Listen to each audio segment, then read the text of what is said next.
We're taking you inside Australia's most exclusive Japanese restaurant. Why is it exclusive? It's October right now and they're already booked out for all of next year. Let that sink in for a second. That's how hard it is to get a booking. Because you can only get a reservation if you've dined here before. There's no signage, no website, and they don't even exist on Google Maps. Welcome to Katsu-Ya, a tiny, unassuming restaurant hidden away in Brisbane run by Chef Katsu and his wife. Let's head inside. Please come in, please come in. Oh, thank you.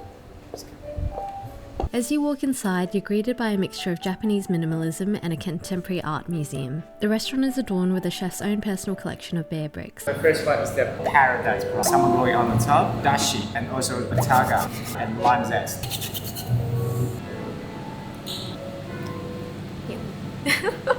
I'm shy now. The great thing about this restaurant is the exclusive clientele, which ensures only the most refined customers dine here. That's actually our friend James. He gave us permission to put this in the video. Can we comment? Thank you, James. Snapper. This is about 2.5 kilo from Victoria. So they catch the fish around New Zealand and Tasmania. But a little bit baby chard on the top and extra virgin olive oil, a little bit soy sauce, and sturgeon caviar on the top and bataga. This sturgeon is one of the best brand in the country. Oh, that's surprising. Really good. It's kind of creamy and you can taste the olive oil. Caviar is nice. Kind of tastes a bit like avocado. The core experience at Katsu-Ya is an intimate experience between you and the chef. You witness him skillfully preparing each dish. His ability with a knife begins to make sense when you find out how young he started his culinary training. When I was little, I really enjoyed to eat, love to cook. I started from training about 14 years old and spent me about 7 years to be a chef. Yeah. Next up is the sashimi portion of our omakase. Can't wait to try all these different fishes that I've never heard of. The first fish is red coral trout. Actually, it's a Queensland fish, but this red coral trout is from Victoria. It's from cold ocean, so it's so much better than Queensland one. Fresh, nice texture too. The second fish called Imperador. It's kind of like snapper. It's a very subtle flavour. This one is the kingfish, dry aged for 2 weeks. The soy sauce really complements very well. Besides the tasty food, the chef also happily shares his knowledge about food preparation. We learned that while the dry aging process elevates the flavor and texture of the meat, it also makes it more expensive because you have to discard the hardened outer layer. Yeah, or because I did try like 3 or 4 and 1. Sometimes it really depends to the ingredient. If more fatty, I prefer dry aged a little bit more. But some really skinny, over 2 weeks is gonna cost a lot too. See, that's why no one wanna the dry age because it costs a lot. And this one is the Japanese kingfish, also been dry aged for 2 weeks. Such a pretty colour. Colour and a nice texture too.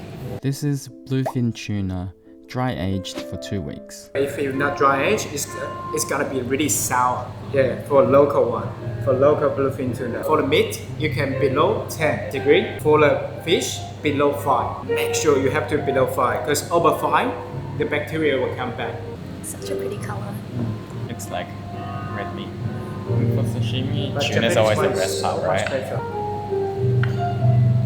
And like It is the best part. 4 weeks. This is the best seaweed in the world.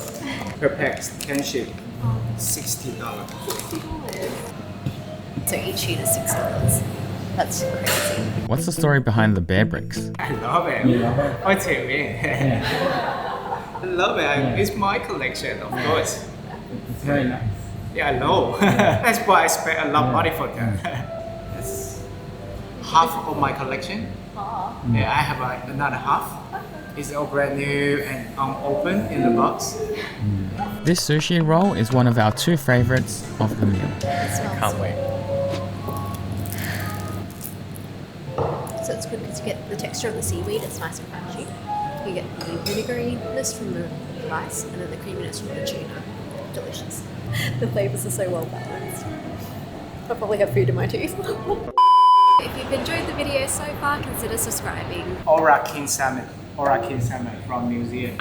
dry aged for 2 weeks. And just simply pan fry for skin part on the medium oven. Because the egg's been marinated, it's got quite a nice texture. Pretty sure it's the best salmon in your life.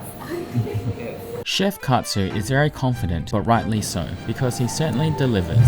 Best salmon I've had in my whole life. There's such good texture as well. Like the outside is a bit crispy, but the inside's nice and soft. The egg is like an explosion of saltiness.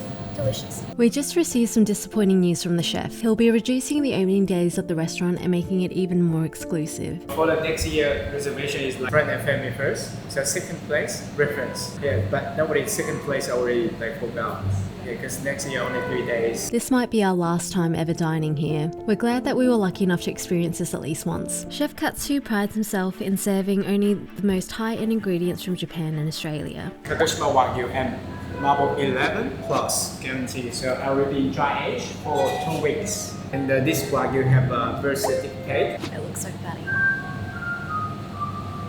Yeah, very nice outside texture, a little bit crispy, and the inside is like kind of like chewing into a piece of fat, but like textury, which doesn't sound very appealing, does it? But it's so fatty. It's so good. Besides being a skilled chef, he is a man who enjoys conversation and sharing his love for collecting. 1 room for bed. And 1 room for sneaker. I love sneaker too, so yeah.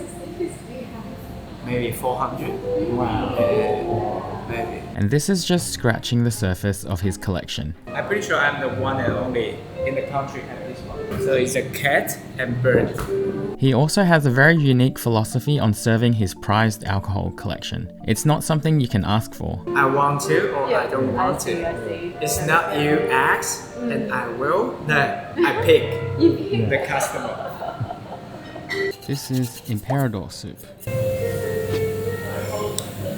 You can definitely taste the lime. Can you see the reflection on it? It's pink. After 7 courses, it's time for dessert. Strawberry with leather with honey on the top and also Japanese whiskey. The strawberry looks so red and nice. So when I put it in my mouth, it's like all the different flavors explode in my mouth and I don't know what I'm tasting. I think it kind of tastes like candy or like a lolly. And then you can taste the hint of whiskey.